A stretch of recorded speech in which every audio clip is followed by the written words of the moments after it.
Hey, welcome back. I'm the book guy, and I've been reading through the 3 novels by Andy Weir, that is The Martian, Artemis, and Project Hail Mary. And since they're all such wildly different stories, we're going to do a focused book review on each one, starting today with The Martian. This book has seen an enormous level of success. Andy Weir originally self-published it just on his website as a serial in 2011. 3 years later, it was picked up by a traditional publisher, and almost immediately a film adaptation was put into production. This might be one of the most successful indie books ever made. And for good reason. This book has a ton of hard science. So this isn't sci-fi where the hero solves their problems by punching an alien or shooting a big gun. Scientific problems require scientific solutions. I'm gonna have to science the shit out of this. This is an extremely well-researched thought experiment that is filled with clever ideas.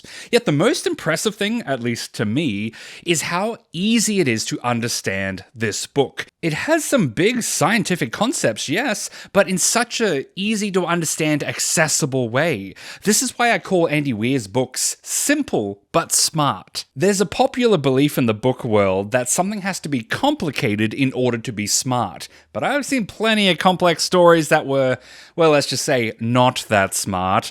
The Martian is proof that you can write a story that's relatively short, action-packed, and still smoothly incorporates a lot of smart ideas. I truly think this is a perfect novel for most people, especially someone who hasn't read in a while. So let's get into the review, and as always, I'll keep this spoiler-free, and today we're even going to compare this one to the movie, so people who've watched the movie will see why it's still worth reading the book. Ultimately, I just want to help you decide if this is the right book for you. Mark Watney is stranded on Mars. He was part of a team of astronauts that had a 30-day mission on Mars, but a freak storm forced them to evacuate early, and Mark was struck by debris and presumed dead. Now he finds himself as the only human left on an uninhabited planet. His mission habitat was only meant to last 30 days. He has precious little food, water, or even air, and he has no way to call for help. But Mark will not give up. He will work the problem and find a way to survive the impossible. Now, the biggest feature of this book is the hard science. There is still plenty of character and plot, yes, don't worry. But the science is what separates The Martian from most other sci-fi. To put it simply, it's as scientifically accurate as possible. So many other stories just have the sci-fi genre there as a reason to include laser guns and spaceships and Wookiees, where it's more about the aesthetic of the genre. But The Martian is all about being clever, and I think that's why it's so popular. The story deals with the mathematics of food rationing, the science of distilling water, getting power from solar panels, and repurposing equipment through clever engineering, not to mention all the scientific problems of space travel. It's all surprisingly intricate, but best of all, our character is, well, they're not just hanging out in this setting. He's thinking through these problems and coming up with clever solutions. And damn, they really are clever. I'm gonna dip this potato in some crushed Vicodin. This character earns his wins, and it's so satisfying to see some of these solutions he creates. But in my mind, the most impressive part is not just that the author Andy Weir is coming up with scientific solutions, he's also coming up with the scientific problems in the first place. This is just an underappreciated aspect of this book, because Andy Weir is like this malicious genius who's sitting there trying to come up with sadistic problems that must be overcome. It's like a chess match where he plays both sides. And the way this is all incorporated into the story is just smooth as silk. My favorite part of the science is that the main character's knowledge is limited to his fields of expertise. So Mark Watney is a botanist and an engineer, so he can come up with clever solutions using those two skill sets, but he's woefully ill-equipped to handle literally anything else. He doesn't know how to work the computers because he's not an IT specialist. He nearly dies on Sol 7 because he forgets about hydrogen, because he's not a chemist, because botanists and chemists are different, there's some overlap. You get the idea. And I just really love this so much. And this is a slight tangent here, but I recently made a video on fictional geniuses. And I hate how too many geniuses are just experts in every single topic ever.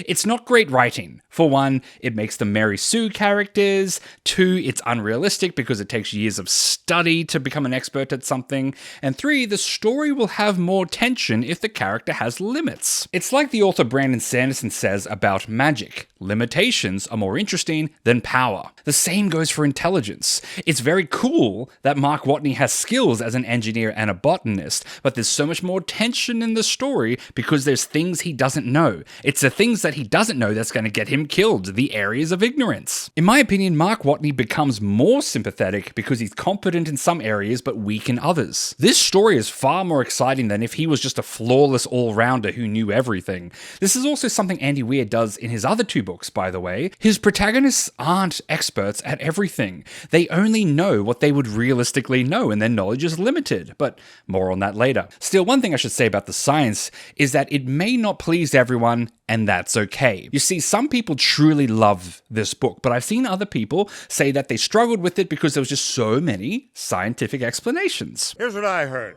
Blah, blah, blah, science, science, science. So I want you to know it's totally okay if that's just not your thing. It doesn't mean you're too dumb to understand it. It just means you like different books. As long as you know that a book can be brilliant and still not work for you, that's fine. And as long as you're reading something else. All right, let's keep going.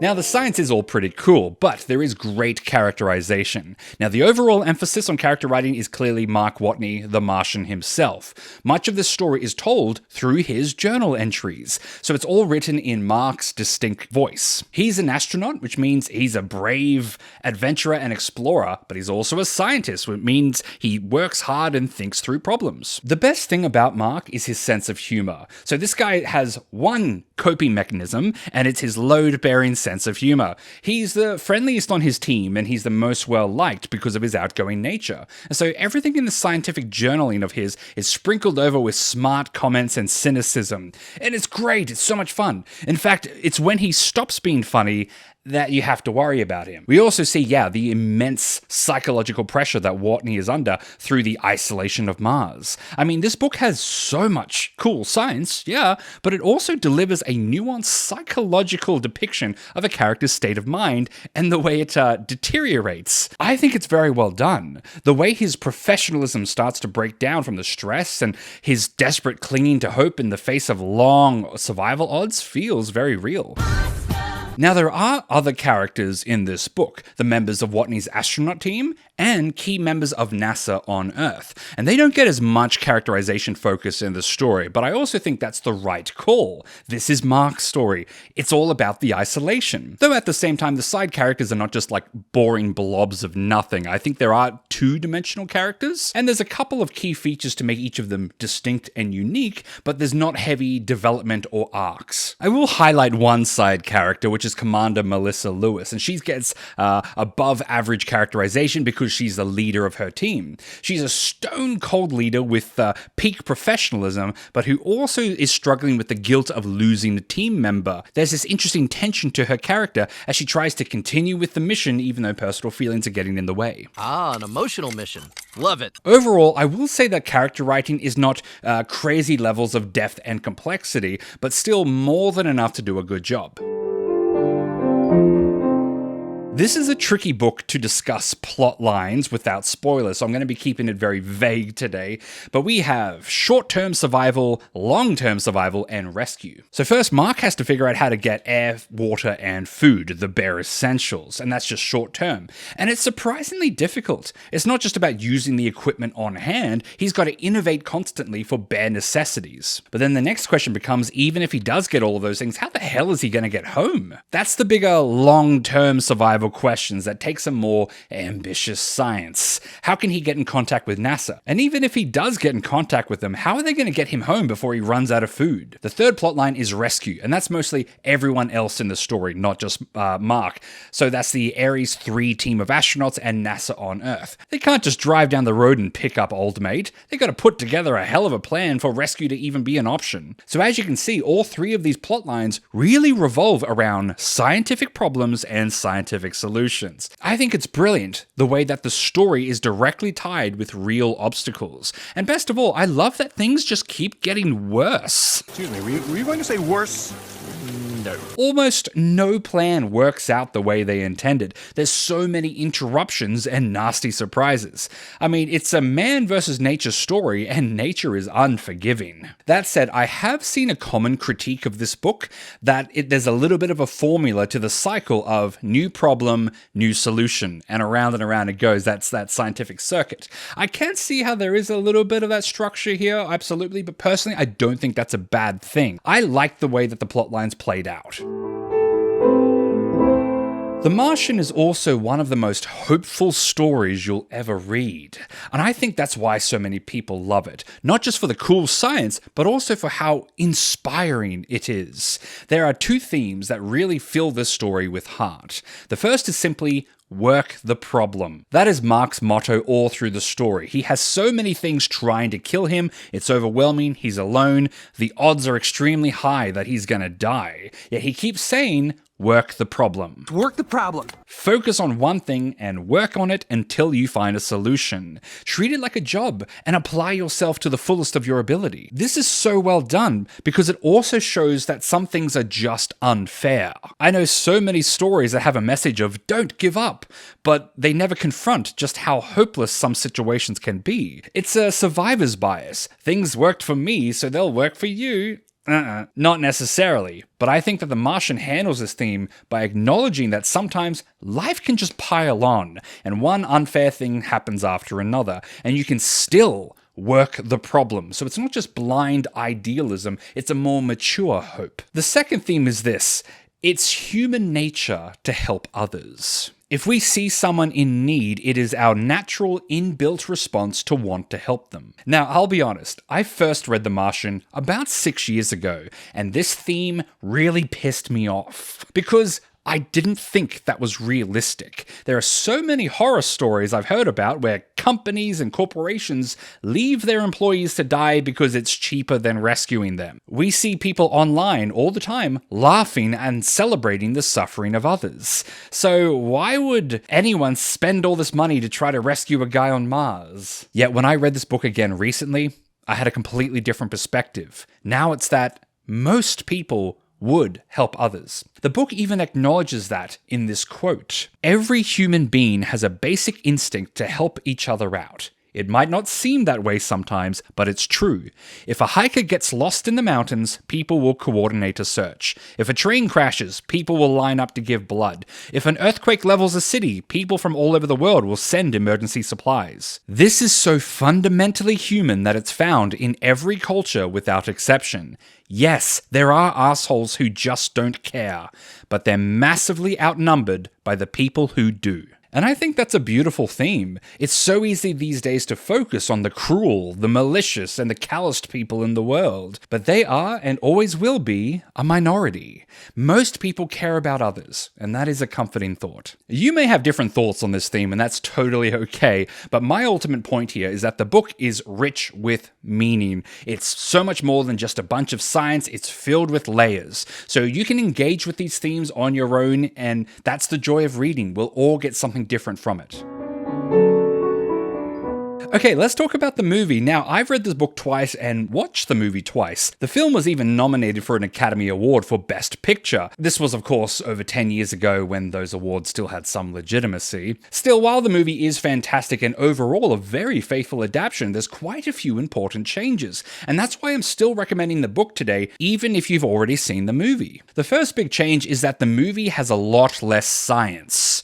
Books can have way more science than film and television. They did the same thing with a 3-body problem adaptation, and cut back all the hard science to make it a little bit more palatable for film audiences. This is also true because the film cuts out just a large number of problems that Mark Watney has to deal with on Mars. The film only shows the most dramatic problems, you know, the sexy ones, but there's still so many extra battles he has to face in the book, so there's plenty more things to enjoy. The second big difference is that the movie expands all the side characters, so it's more of an ensemble casts. And this makes sense because as a movie, you want the best actors to join up, and this movie has some of the best actors, so you've got to offer them a juicy part to get them on board. But the side effect of this change in the story is that we don't feel Mark Watney's isolation. The book really does just leave him alone for much of the story.